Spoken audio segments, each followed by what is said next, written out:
Saludos amigos de Extra Inning, nuevamente por BTV Canal 32 y en esta ocasión tenemos un invitado muy especial, colega dos veces, no solo un gran pelotero y pitcher de Grandes Ligas, sino colega dos veces, comentarista y abogado, Miguel Batista. Bienvenido Miguel, gracias por acompañarnos. Gracias, un placer por fin verte en esta faceta.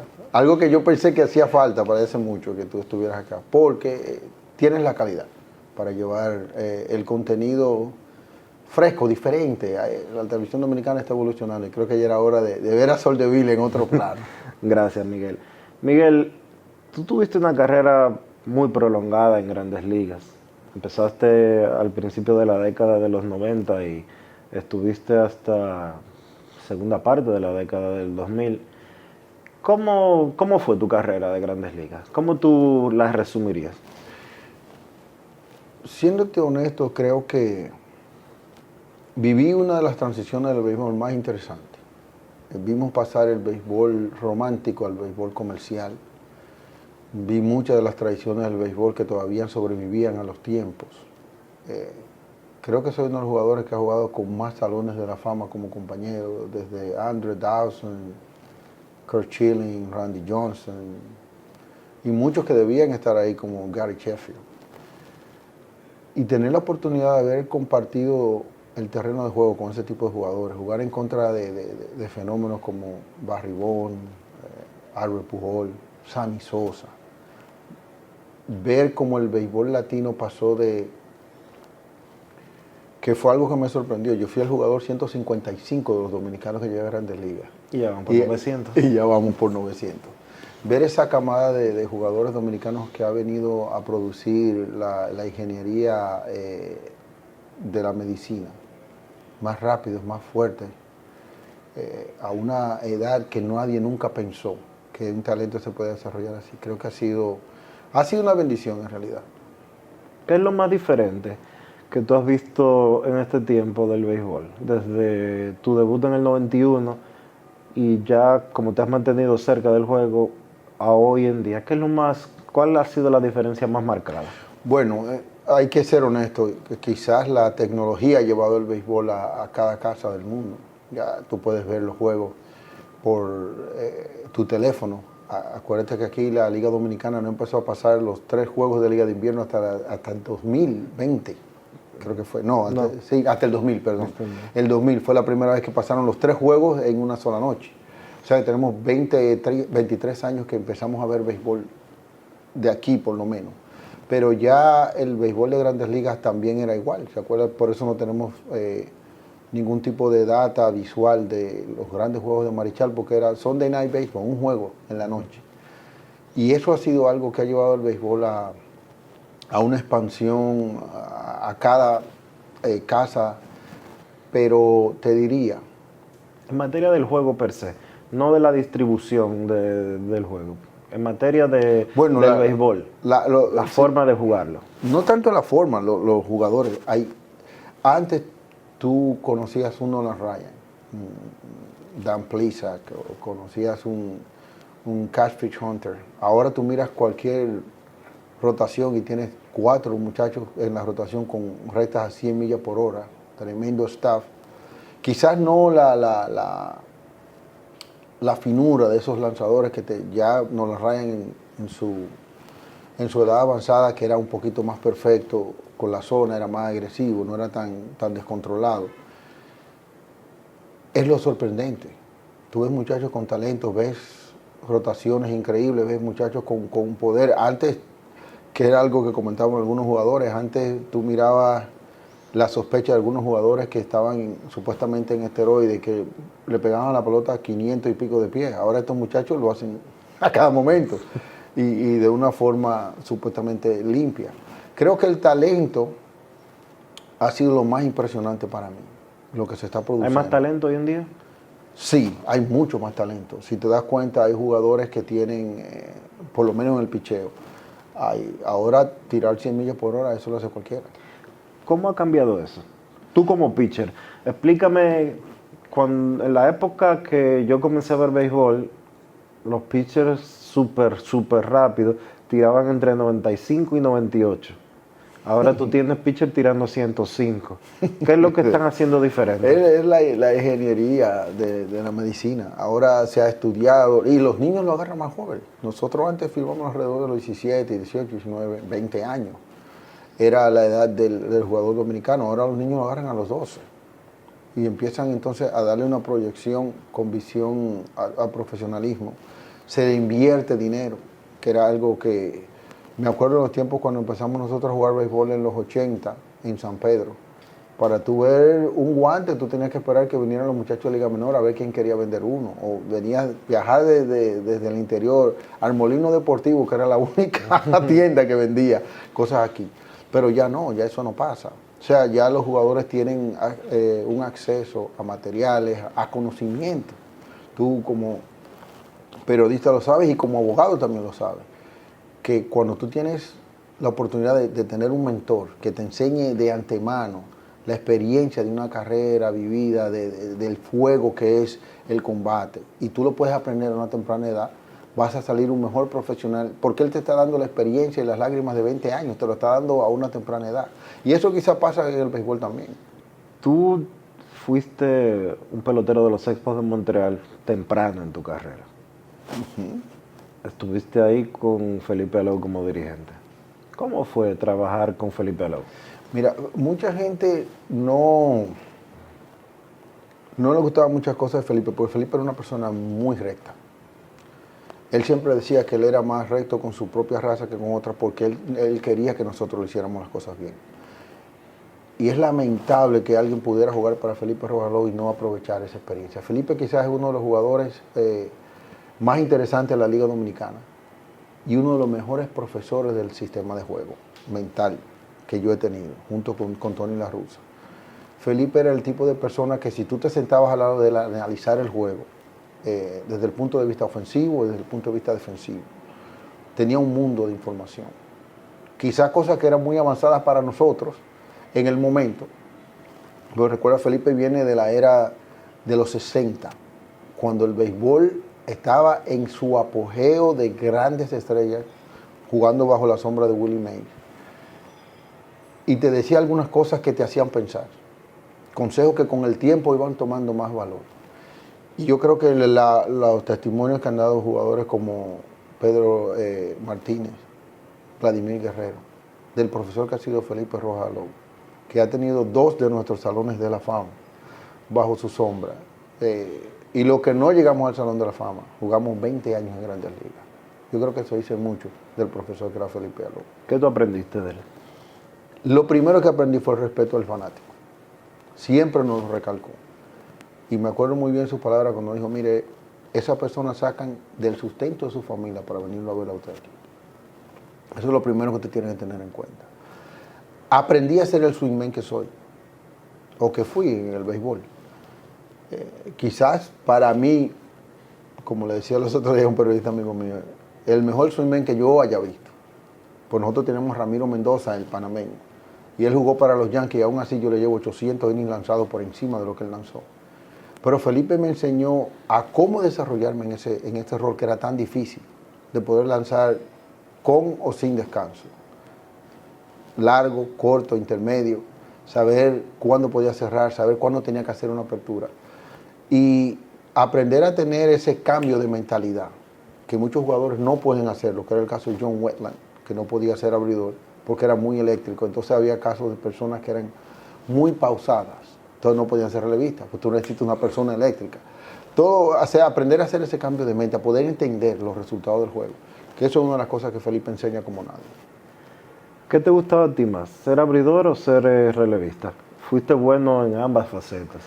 Mira, el ser relevista es un poquito difícil en el caso del relevo largo, como era yo. Porque como estábamos en Montreal y era un equipo... Pero tú fuiste relevo largo y relevo corto. Sí. Tú hiciste de todo. Pero el relevo largo es un poquito más difícil porque cuando estás en un equipo bueno casi no vas a lanzar. Porque tú tienes buenos abridores. Y cuando estás en un equipo malo, entonces vas a entrar cuando el equipo ya está por debajo. Que era el caso que pasó con Montreal en 98, 99, donde teníamos jugadores que le estaban dando la oportunidad de desarrollarse, como el caso de Javier Vázquez. Javier Vázquez se retiró, creo que en el 2006, siendo el pitcher número 25 en la historia, con mayor cantidad de ponches. pero nadie se acuerda que él en su primer año tuvo 5 y 15 con Montreal y la efectividad en 6. Y nosotros teníamos que entrar cuando ya el problema estaba hecho. Pero cuando has tenido, si te fijas bien la temporada que yo tuve en el 2001, cuando estaba con Arizona, que tuve 19 aperturas y 30 relevos, y mi efectividad fue 3.25 y 3.26.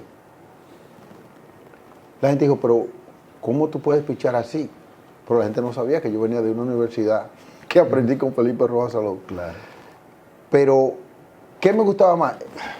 Es un poco difícil porque yo no tenía la paciencia de esperar 5 innings. Ya yo venía de una escuela de que Felipe me decía, lo último que me hizo Felipe a mí, que nunca se me olvida, Mike Thurman estaba pichando contra Cincinnati. Y me acuerdo que Jeffrey Hammond le dio una línea en la cabeza, en el mismo primer inning, tercer bateador del juego. Y del dogado, Felipe me llamó, agarre un guante y venga. Y yo tuve que caminar y empezar a lanzar. Entonces son de las pruebas de fuego que yo aprendí a poder lidiar con eso. Y tanto mental como físico, que era lo peor. Porque muchas veces mentalmente tú puedes estar ready, pero estarás listo físicamente, porque ayer tiraste un inning, pero hoy tienes que tirar 5. Y quizás, por mi opinión personal, otro de los jugadores que pasó por la mano de Felipe Rojas, que es para mí el mejor relevo largo en la historia del béisbol, por lo menos en Latinoamérica, Guillermo Mota. 800 entradas y nunca abrió un juego en Grandes Ligas, con muy buena efectividad. Entonces aprendimos a hacer relevo largo, en equipos buenos y en equipos malos. Pero no me has dicho, ¿qué es mejor? ¿Qué es más satisfactorio? ¿Ser abridor o ser relevista? Porque en el caso tuyo también, en una época fuiste cerrador. Lo malo de ser cerrador, y con un equipo malo, me lo dijo Mariano Rivera, pues yo nunca había sido un cerrador, ¿cómo te digo?, de mesa todos los días. Hasta ese año me dijo, mira Miguel, cerrar para tu equipo es peor que cerrar para los Yankees. Dice, porque yo sé que yo por lo menos, cada 2 días voy a tener una oportunidad. Dice, tú no sabes cuándo tú vas a tener que cerrar. Y cuando te llegue esa oportunidad no la puedes perder. Y no se equivocó. Una vez duré 29 días esperando un salvado. Entonces es un poco frustrante para ti porque tienes la adrenalina que está llegando el 9º inning y puede ser que el juego se pierda en el 8 y ya tú no vas a lanzar. Claro. Calientas 3 veces y tampoco lanzas. Lo bueno de ser abridor es que tienes la regularidad de que sabes cuándo vas a participar, pero en mi caso, como ya yo estaba acostumbrado a pichar 3 y 4 veces a la semana, no aguantaba. Y más cuando yo veía que mi equipo no estaba jugando bien y yo quería lanzar. ¿Qué me gusta más? En realidad no podía decirte, porque eran los dos satisfactorios para mí. A mí en realidad lo que me gustaba era lanzar, poder darle una oportunidad a mi equipo o de venir de atrás o de que pudiéramos ganar o mantener una serie de una forma competitiva para nosotros poder alcanzar una buena posición.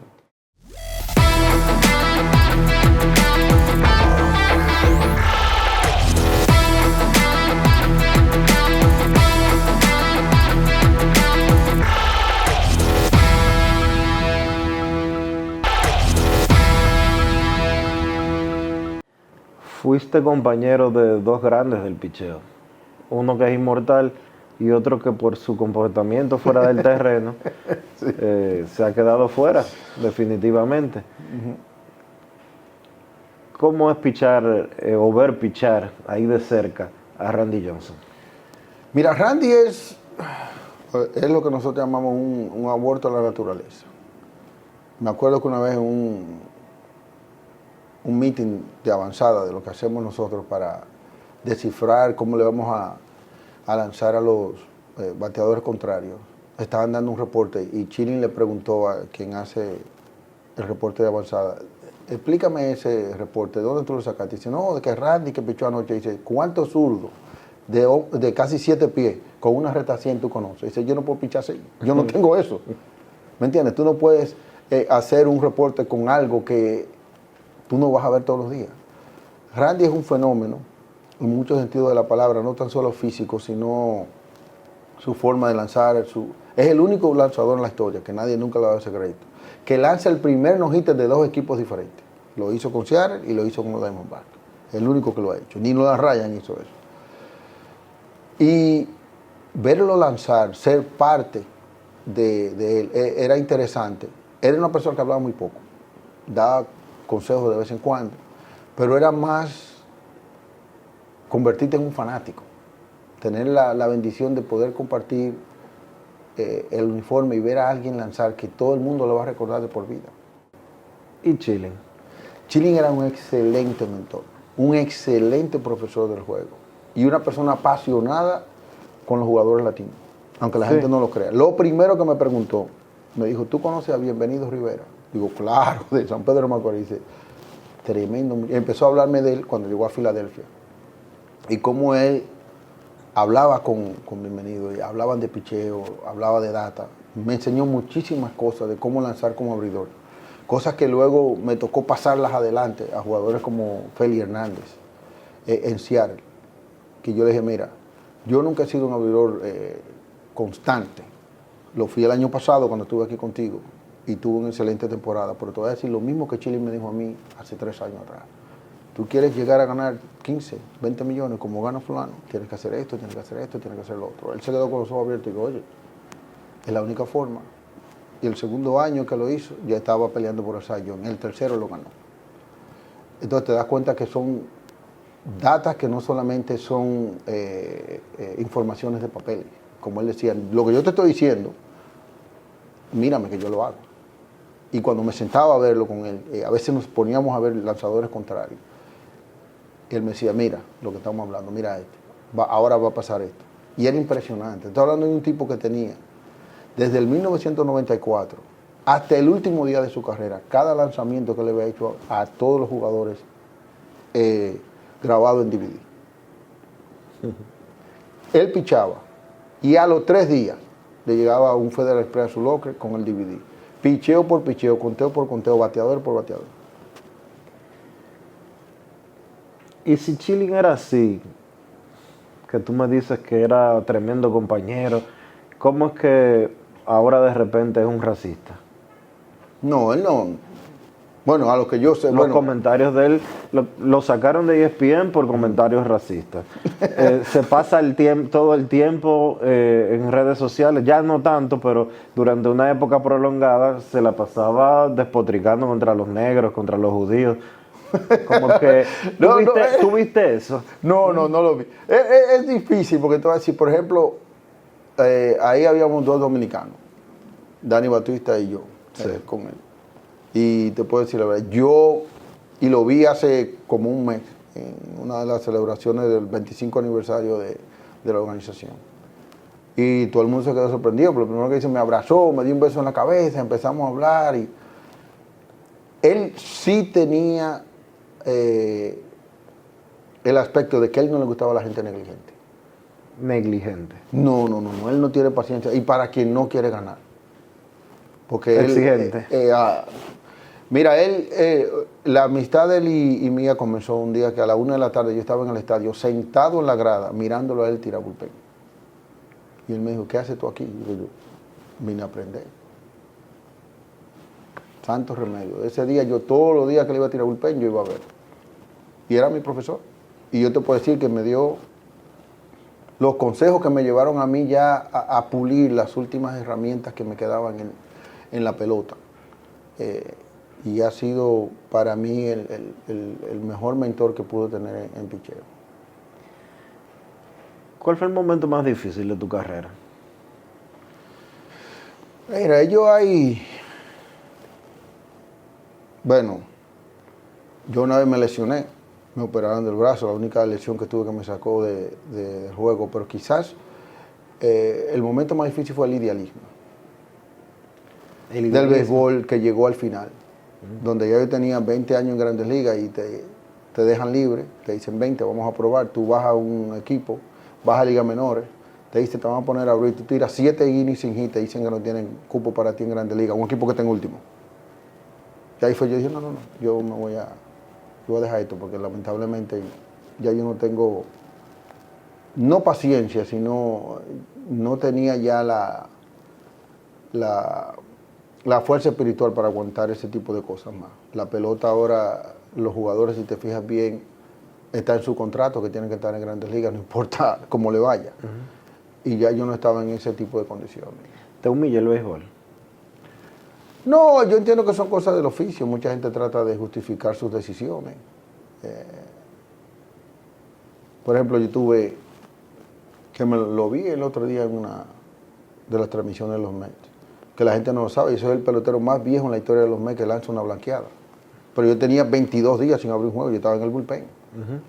Y tuve que tirar el último juego de la temporada, los 9 innings, porque no había nadie en el bullpen. Porque habíamos perdido 17-2 el día antes. ¿Me entiendes? Y son de las cosas que a veces la gente no toma en cuenta. Era parte de mi trabajo, yo era el swingman del equipo. Pero entonces llega el momento donde el equipo le está yendo mal. Entonces buscan cómo justificar y, como dice el dicho, siempre la soga se parte por lo más fino, vienen a salir de ti. Es una de las políticas que a mí nunca me ha gustado del béisbol, pero es parte del oficio. Pasa aquí en Liga de Invierno a cada rato. Quizás la gente no se entera y por eso usted ve un ícono que sale de un equipo y se va para otro. Y todo el mundo dice, ¿pero por qué lo dejaron ir? No tiene memoria el béisbol. Como antes, no. O no es agradecido, vamos a decirlo así. No, ahora no. Ahora recuérdate que ahora es un negocio, es comercial. Antes, o sea, jugadores como, ¿cuándo tú ibas a pensar que Luis Polonia iba a dejar las Águilas y se iba a ir a jugar con los Toros? O Chilote Llena iba a venir a jugar con el Licey. Era orgullo. Y había una relación recíproca entre el jugador y la organización. Ya eso no existe. Yo creo que lo dijo Rodríguez Surcal en una entrevista que le hice una vez para un documental de Juan Francisco. Dice que el haber cambiado a Juan Francisco de los Gigantes al Licey, del Licey a los Gigantes, daba prueba de la diferente mentalidad que tenía la Liga Dominicana. Donde tú cambias un ícono del béisbol, porque ese tipo va a ser el Baby Ruth de la República Dominicana de por vida. Lo que ha hecho Juan Francisco en la Liga Dominicana no tiene ejemplo. Claro, 2 veces MVP. Pero ya va para tu tercer equipo. Sí. Entonces, ahí te demuestra la mentalidad que tiene Pero este para su tercer equipo, tomando en cuenta de que hubo cambios entre 2 equipos. Sí. Porque sería ya su cuarta estadía con diferente organización. Porque estuvo Gigantes, Licey, Gigantes y ahora Toros. Sí. Pero es lo que te digo, el béisbol está cambiando. Es comercial. La gente no lo quiere ver así. Para el fanático sigue siendo algo pasional. Para nosotros es un oficio. Y para los dueños es un negocio. ¿Qué tú opinas de la forma en que se está administrando el béisbol, gerencialmente hablando? Y el tema, obviamente, de sabermetría, de que ahora vale más el numerito que el corazón. Mira, tú acabas de decir una palabra clave. Y cuando tú te lees un libro de uno de los managers que ha ganado más juegos en la historia de las Grandes Ligas, 3 noches en agosto, lo primero que dice el prólogo: nadie me hable de una computadora para evaluar a un jugador. Una computadora no te puede decir la pieza más importante que debe tener un jugador para jugar para mí: su corazón. Tony La Russa. ¿En qué parte de una computadora te va a hablar lo que es un dolor de brazo? ¿Qué donde una computadora te va a decir no tiene para jugar pelota? Entonces eso, lamentablemente, mira, ahora hay parte de la cibermetría donde te dice a ti que un bateador de 2.90 no es bueno. No te dice a ti cosas que tú te quedas, pero ven acá, ¿qué es lo que estamos hablando? Si lo más importante es el jugador antes que te bateaba 2.40, pero era el que te movía un corredor, te robaba una base, te tocaba, pues ya los jugadores no tocan, y menos ahora con el bateador designado de forma universal, que es el tipo que te juega lo básico, lo fundamental, que es lo que hace que tú no tengas que dar 5 jonrones por juego para poder ganar. Sí. La sabermetría tiene sus cosas buenas, creo que mayormente es una clonación de todo lo que trajo Ted Williams en su libro La ciencia del bateo del 1965. Lo único que lo han venido descifrando y poniéndole nombres diferentes a cosas, por ejemplo, donde ellos hablan de el pelotero que tiene mejor porcentaje de bateo porque coge base por bola. Si tú lo buscas, Ted Williams lo que decía es siempre busca un buen picheo para batear y mayormente temprano en el conteo. No te hagas out tú mismo, deja que el pitcher te piche. Entonces cuando tú haces eso, el tipo siempre va a empezar a estar en conteos profundos. Y al final lo termina dándote base por bola, termina te dando un picheo que tú lo puedes conectar con fuerza. Pero ahora le tienen otros nombres, le buscan un sinnúmero de cosas. Pero, como dice Felipe Rojas Alou, al final de los 9 innings, lo único que importa es quien más haya pasado por el plato. Eso es lo que vale. Y hay jugadores que son expertos en traer carrera para abajo. No importa cómo tú lo quieras llamar. ¿Cuál es el pelotero más impresionante haciendo eso que tú has visto? Llevando esas carreras al home. Albert Pujol. Tú estás hablando que en la historia del béisbol de Grandes Ligas solamente hay 4 que han empujado 2,000 carreras o más. 2 dominicanos y 2 americanos. Un blanco y un negro. Albert Pujol es uno. De esos 4, nada más hay 2 que han dado 3,000 y pico de hits y 700 honrones. Y Albert Pujol es uno. Yo creo que Albert Pujol va a ser, quizás en la historia del béisbol dominicano, el pelotero que nadie nunca va a alcanzar. Y más como está cambiando el juego, las carreras son más cortas. Los estándares del Salón de la Fama van a tener que bajar, porque los jugadores no van a jugar tanto tiempo. Tú no le puedes pedir a nadie que gane 300 juegos. Ya eso no va a pasar. Ya eso desapareció. Yo creo que, bueno, tú estás en el medio, tú haces analíticas diarias. Creo, mi pensar, el último jugador en la historia que se puede ver dar 3,000 hits en la Grandes Ligas va a ser José Altuve. ¿Tú crees? Sí, porque ya el jugador no va a jugar tanto.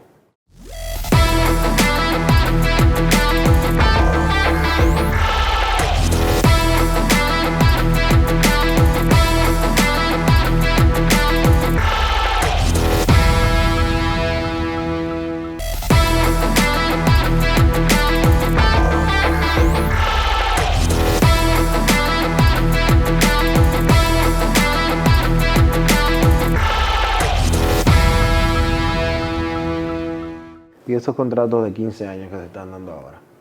¿Tú no crees que esos Juan Soto, Ronald Acuña, tendrán la capacidad o la durabilidad de hacerlo? Mira, Ronald Acuña ha tenido una de las campañas ofensivas más interesantes de la pelota ahora. Pero él tiene que mantenerse. Altuve tiene muchos años dando. Claro, Altuve ya pasa de 2,000 hits. Ahora yo te voy a decir, para que tú veas, que eso lo discutí una vez con una persona de la prensa. ¿Tú quieres ver qué tan bueno es Albert Pujol? Mike Trout, que ha sido la cara del béisbol por muchos años, tú coges los 10 mejores años de Mike Trout, se lo duplica y no le llega cerca a la carrera de Albert Pujol. Ni cerca le llega. Ahora imagínate todo lo que vienen detrás. Tú estás hablando de Mike Trout. Sí. El mejor por mucho tiempo. Y tú le duplicas su carrera, sus 10 mejores años, tú se lo pones doble, todo lo que tenga, desde bases robadas, jonrones, y no le llega ni cerca a Albert Pujol. Estoy dando un tipo que todo el mundo pensó que estaba acabado, y su último año, en menos de 400 turnos, dio 21 o 23 jonrones, para llegar a 700. Albert Pujol es un fenómeno. Como ese no van a hacer otro. En este país por lo menos no. ¿Qué tan difícil era enfrentarlo? Para mí no era tan difícil. Lo vi poco, gracias a Dios. No tuvo una muy buena... Porque Albert es de los peloteros inteligentes. Albert es el tipo que mientras más te enfrentas, más vas encontrando tu debilidad. Él no le tocó mucho tiempo verme. Pero yo jugué con él. Y te puedo decir que es una de las personas que juega el béisbol al estilo antiguo. Él se fija en el contrario, él te estudia, va encontrando tus debilidades. Y cuando lo encontró, olvídate. Tú no le vas a sacar a mano nunca. Gracias a Dios no tuve esa oportunidad de verme tanto en contra. Creo que solamente me di un hit en todas las veces que nos enfrentamos. Pero Albert, quizá uno de los peloteros más inteligentes, dicho por Tony La Russa, no por mí, que haya pasado por el béisbol de Grandes Ligas. ¿Cuál fue el bateador más difícil para ti? ¿Para mí o para el béisbol? Para ti. Bueno, eso es para el béisbol, Vladimir Guerrero. Es que Vladimir era la guerra inevitable. ¿Por qué? Porque tú no lo podías bolear. Barry Bonds era el tipo más fácil de picharle. Y lo dijo siempre Greg Maddux. Porque él cogía base por bola. Tú le dabas la base por bola. Entonces, si tú no lo querías enfrentar, tú no lo enfrentabas. Pero que entonces para Vladimir no había nada ni muy alto, ni muy bajo, ni muy afuera. Era un problema. Y te voy a decir que yo tuve muy buena efectividad contra Vladimir. Que una vez me acuerdo que el scout de los Yankees fue donde mí, en un juego de práctica, él ya estaba de scout de avanzada y me dijo, mira, yo quiero hablar contigo. Conmigo. Y yo, sí, ¿cómo que tú le pichas a Vladimir? Porque tú eres de los pocos piches que él no le ha bateado bien. Digo yo, bueno, Vladimir me ha enseñado a mí a ser mejor pitcher, pero yo tengo que inventar. Porque es que tú no sabes lo que... Vladimir, me acuerdo que nos dijo a nosotros, mira, cuando yo te estoy buscando un picheo, tú me lo puedes tirar hasta por atrás de la espalda y yo le voy a dar. Ah, si no te lo estoy buscando, pues es que te lo pele. Pero si te lo estoy buscando, olvídate. Y hoy en día, viendo tú ahora como analista y sabiendo lo que sabes del béisbol, ¿cuáles son los bateadores más difíciles? Para mí, mira, honestamente te voy a decir, hay 3 jugadores que son impresionantes. Y hay un 4 que, no te voy a decir que está muy lejos de los 3. Para mí, lo que está haciendo Acuña Jr. es impresionante. Tiene velocidad, tiene defensa, batea promedio. ¿Me entiendes? Está completo. Aaron Judge tiene una fuerza por todos los lados del terreno. Si le picha afuera, se va para right field. Si le picha pegado, te la va a jalar. Y también es un bateador que empuja carreras. Tatis Jr., uno de los peloteros más electrizantes que puede haber en la Grandes Ligas. También tiene fuerza para ambos lados, algo que su papá no tenía. Él lo tiene. Tiene velocidad. Juan Soto. No es en ningún orden exclusivo, pero creo que esos son los peloteros. Mira que Ohtani es un jugador impresionante, pero cuando tú miras para definir, o sea, un pelotero completo, que es una de las diversas discusiones que he tenido con gente. Una cosa es tú decir quién es mejor pelotero o quién es mejor bateador. Pelotero es completo. Entonces no liga una cosa con otra. Por ejemplo, Manny es uno de los mejores bateadores de Latinoamérica de todos los tiempos, pero no era el mejor pelotero. Manny era malo defensivo. Pero como bateador, impresionante. Entonces tú no puedes comparar a Manny con un tipo como Acuña Jr. No lo puedes comparar con Tati. Pues Manny no corría.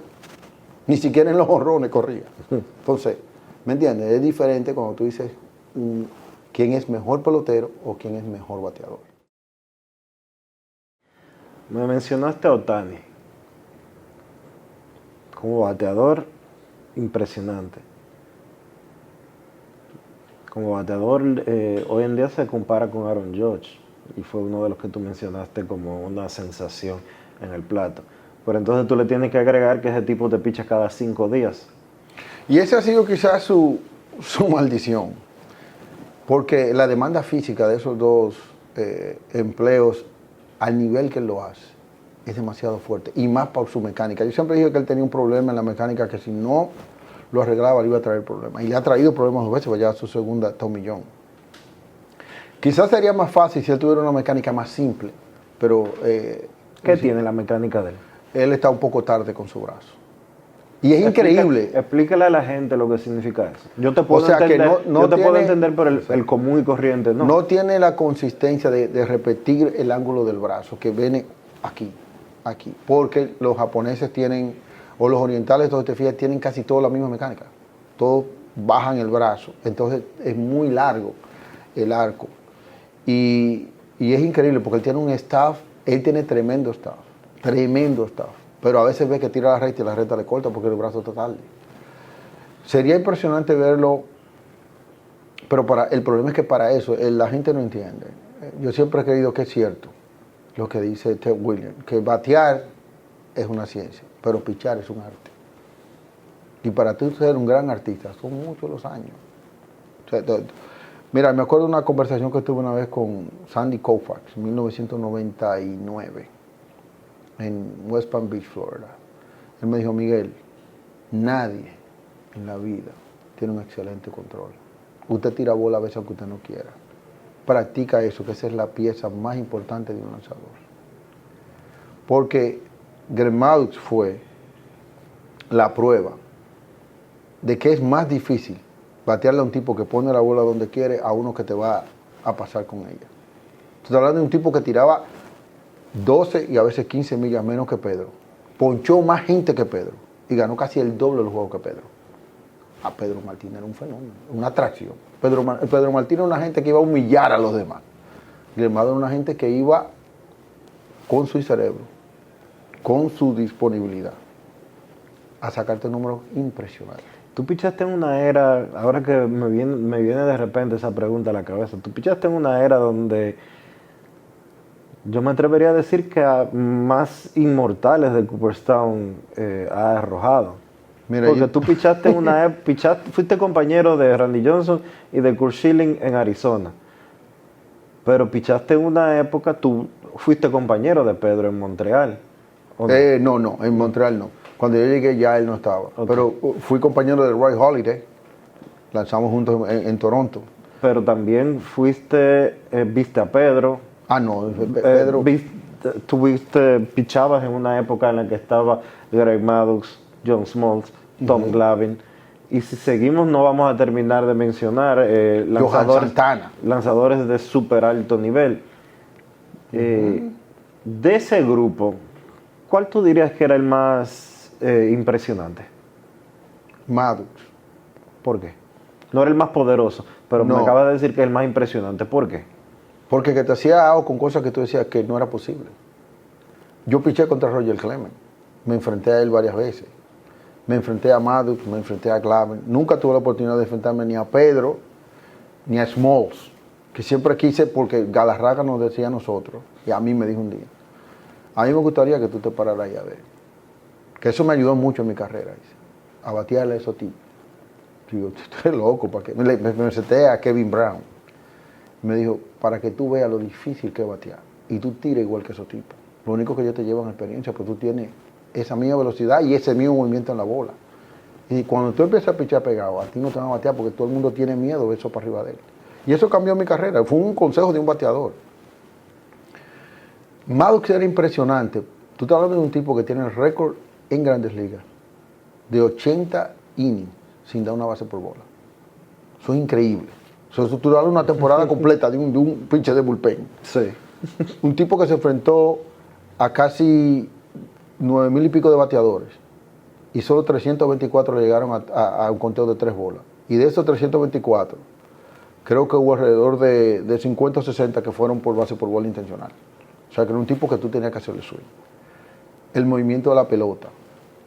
Tú veías a grandes jugadores para mí, como Moisés Alou, que es uno de los mejores bateadores mexicanos que vi, lucir mal. Porque una cosa es que te saquen a otra cosa es que tú lucas mal. Y un tipo que tiene récord de los juegos completos con menos cantidad de picheo. Sí, los juegos de Maddux eran juegos de 1 hora y pico.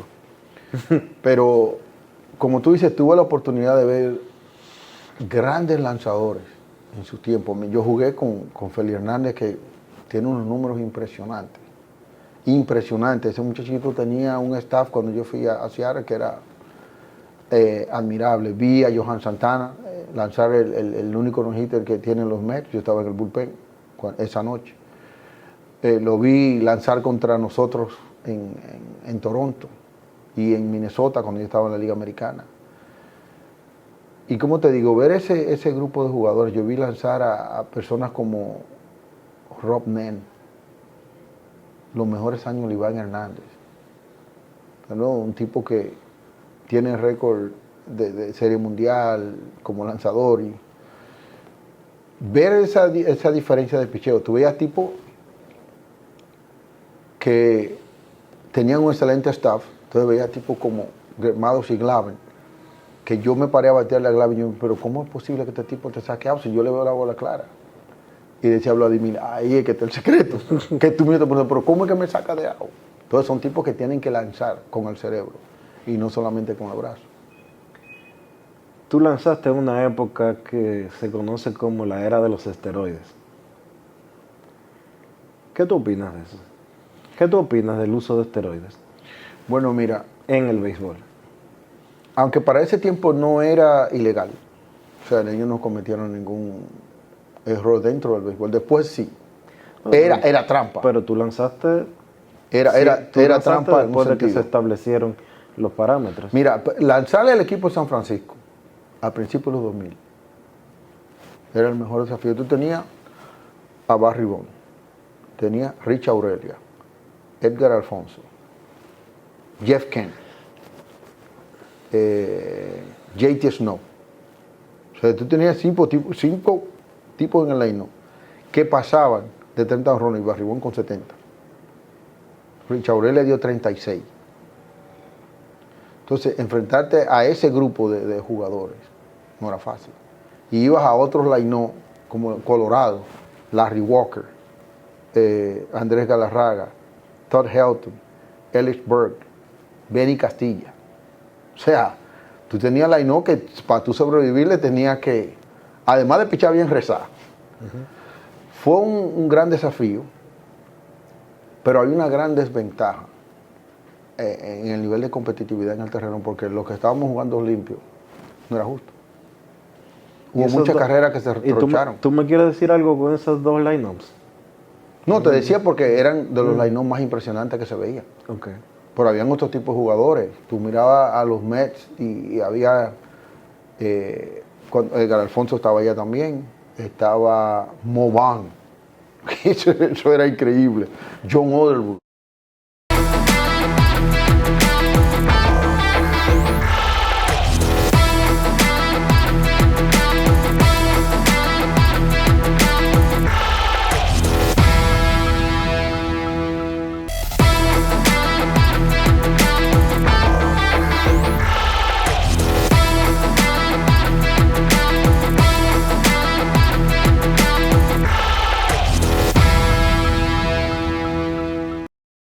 ¿Por qué el gran porcentaje de dopaje es dominicano?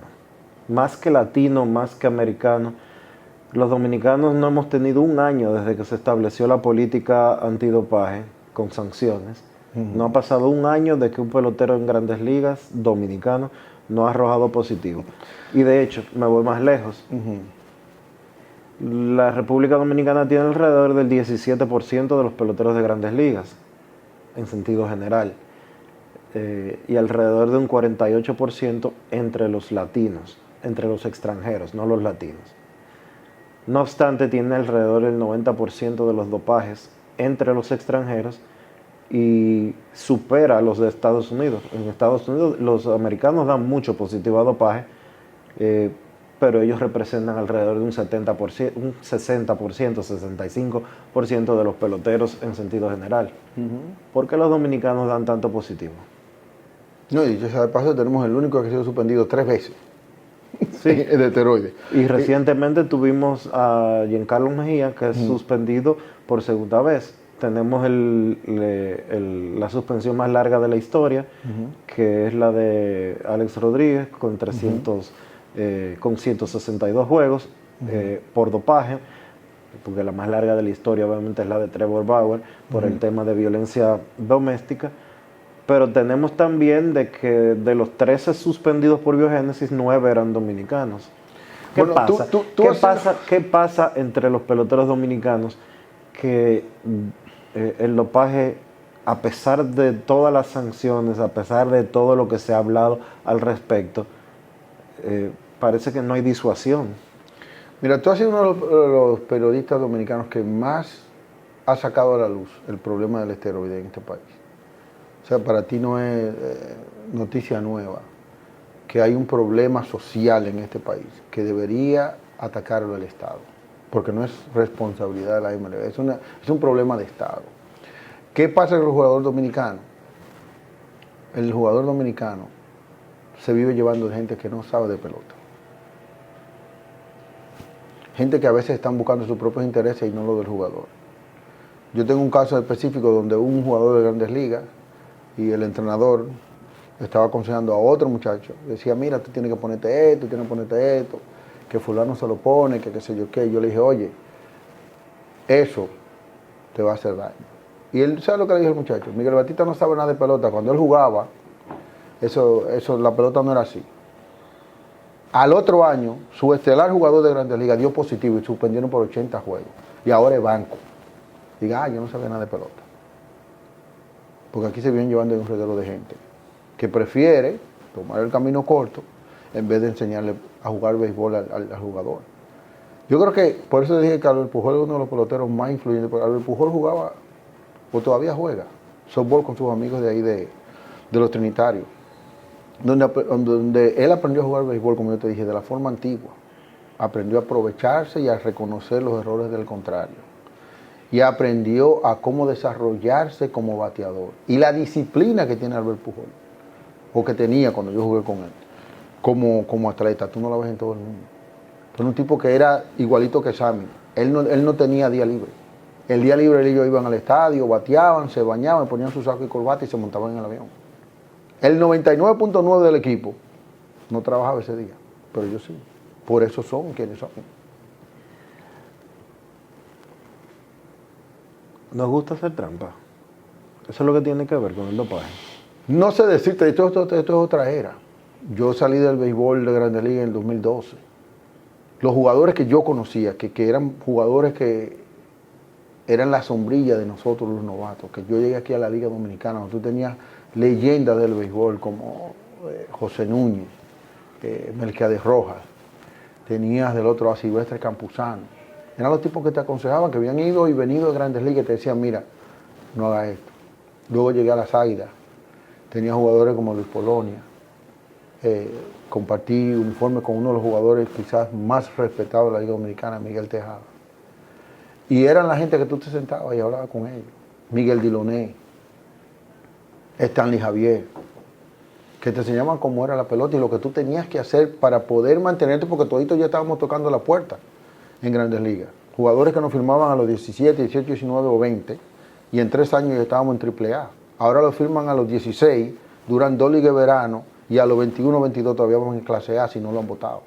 Entonces yo no entiendo el sistema, porque la raza dominicana se sigue haciendo de la misma manera. Si tú me dices que lo estamos fabricando de otra forma, yo entiendo el cambio, pero no es así. Tú fuiste un pelotero peculiar, porque siendo jugador, siempre se te veía con otros intereses, y esos otros intereses los marcaste mucho. Yo leí un libro tuyo, una novela tuya. Ay, Dios. Ok. Y debo de decir que me la leí. Yo leí ese libro hasta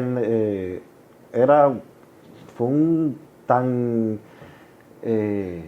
vamos a decir así, atractivo, que yo empecé a leerlo y hasta en el carro, en los tapones y en los semáforos, me paraba un momento a leer páginas. ¿De dónde te salió eso a ti? Mira, yo vengo de una familia muy entregada a la escritura. Mi mamá ha publicado libros, mi hermanito ha publicado libros. Mi hermano publicó un libro en los años 90, hablando en contra de los muñequitos y la influencia que tenía eso sobre los niños. Y nadie, para ese tiempo, imagínate, en los 90, me acuerdo que se llamaba El pastor de nuestros hijos. Y la gente no entendía que eso era lo que iba a venir a influir en la niñez dominicana. Pero yo comencé a escribir, porque yo leía, empecé a leer, fue un amor tardío la lectura. Y a veces tú lees un libro y dices, mira, si le hubieran puesto esta trama aquí, hubiera sido excelente. O si hubiera pasado esto. Entonces yo dije, déjame escribir un libro que me guste a mí. Por eso yo en Estados Unidos le decía a la gente, oye, yo no escribo para llenarle el paladar literario de nadie, yo escribo para mí, los libros míos los escribo para mí y que me gusten a mí. Pero quizás tú me hagas decir uno de los mejores elogios que le pueden decir a un escritor es que alguien le leyó su libro, porque como decía... Me lo leí como en 2 días. Sí. Mira, me decía... Sin tener tiempo. Te estoy diciendo literalmente que yo andaba con mi libro para arriba y para abajo mientras lo estuve leyendo y yo me paraba en un semáforo y lo leía sus páginas.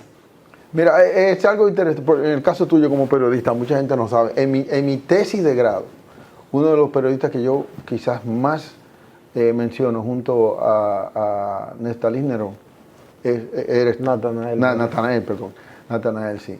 Es el caso tuyo, por toda la persecución que tú le has tenido a ese punto que tiene nuestra sociedad dominicana y ese hueco que necesita el Estado cubrir con una legislación especial. Y es interesante que tú me hayas leído como escritor, porque yo te he leído mucho como periodista, y es por tu objetividad y por la forma en que tú has atacado eso de forma concreta. Porque como eres abogado, sabes que hay un problema, que tenemos un vacío judicial. Y es interesante, y mucha gente dice, pero ¿por qué que tú haces eso? Decía, mira, yo soy un jugador de béisbol como otro cualquiera. Yo lo que soy un ciudadano diferente. Porque cuando yo me quito el uniforme, soy un ciudadano normal. Y es lo que yo le digo a muchos muchachos. Dicen, oye, no, que la pelota no es para mí, porque yo tengo otros intereses. Yo, no te lleves de eso. La pelota es un oficio como otro cualquiera. Tú puedes ser el ciudadano que tú quieras ser. Tú vas a compartir un uniforme, es un trabajo como otro cualquiera, donde tú vas y ponchas el reloj a las 9 de la mañana y a las 5 cuando te vas. O sea, es un oficio. ¿Cómo tú ves el país? ¿En qué sentido? En sentido general. ¿Cómo tú ves la República Dominicana? Bueno, como país y como sociedad. Como país ya no somos un país subdesarrollado. Vamos camino al desarrollo. Hay muchas cosas que la tecnología ha transformado. Quizás nos falta un poquito más de... Además de que nos falta una actualización de las legislaciones que tenemos al sistema moderno. Porque ya esta sociedad no es igual. Hay leyes de otro país que en esta sociedad no funcionan. Es una de las cosas. En cuanto a otros aspectos, creo que aún falta mucha fuerza de voluntad del Estado por mejorar las situaciones que hay en este país, por ejemplo, de desempleo, la falta de objetividad en el servicio médico. Aquí se está poniendo como en países extranjeros, la salud está cara para mucha gente. Pero hay muchas cosas que nuestro país ha ido mejorando con el tiempo. Nos ha costado quizás mucho sudor y lágrimas y dinero. Pero creo que, como estoy seguro ya tú sabes, necesitamos un reajuste judicial. Aquí hay leyes que son de 1948 y de más antes. viejas. Aunque usamos igual que en el mundo entero los códigos napoleónicos, hay leyes que ya son obsoletas, que deberían ser derogadas y actualizarlas al tiempo. ¿Y la pelota invernal? ¿Cómo tú la ves? Bueno, la pelota está cambiando. Como has visto, ya tenemos... ¿Tú te saliste totalmente ya de todo lo que tiene que ver pelota? Porque No, tú eres ahora... un abogado en ejercicio. Sí, la gente se ha sorprendido. Me he visto en tribunales con mi toga y mi birrete, pero han sido casos específicos donde he ido a defender algunos casos que me han llegado. Pero en el caso de la pelota invernal, sí participo con la liga en el Palco Lidón, que ahora se llama Lidón Play, donde hablamos sobre los cambios, los acontecimientos que están pasando en la liga. Pero sí, yo solamente trabajé una sola vez en la oficina y tuve problemas de ideología con mucha gente. Pero hasta donde sé, me acuerdo que la última reunión que tuve con quien era mi jefe en ese momento, le dije, yo te aconsejé dos cosas. Y te aconsejé mal con que draftearas a ese muchacho. Me dijo, no. Yo te aconsejé mal con ir a las escuelas y llevarle y hacer esto y esto y esto. Me dijo, no. Y digo, ok, ya yo cumplí, me paré y me fui. Pues lamentablemente sus scouts tenían otra mentalidad. Querían que yo soy de los que cree que los equipos deben mayormente, si el jugador tiene la calidad, de draftear los héroes locales. Porque es un tipo que tiene un compromiso con su pueblo de jugar. Y otro que la gente va a venir a verlo, porque es un hijo de esta comunidad. Y los scouts que yo tenía no pensaban igual. Lamentablemente no tenemos tiempo para más, porque es de una hora. Sí. Tú y yo podemos sentarnos a hablar 10 horas consecutivas. Sí, yo creo que no daría en las 10 horas. Pero de verdad, muchísimas gracias, Miguel. Ha sido verdaderamente un placer compartir este rato contigo. No, el placer es mío y a lo que te pueda ayudar, aquí estamos siempre. Gracias.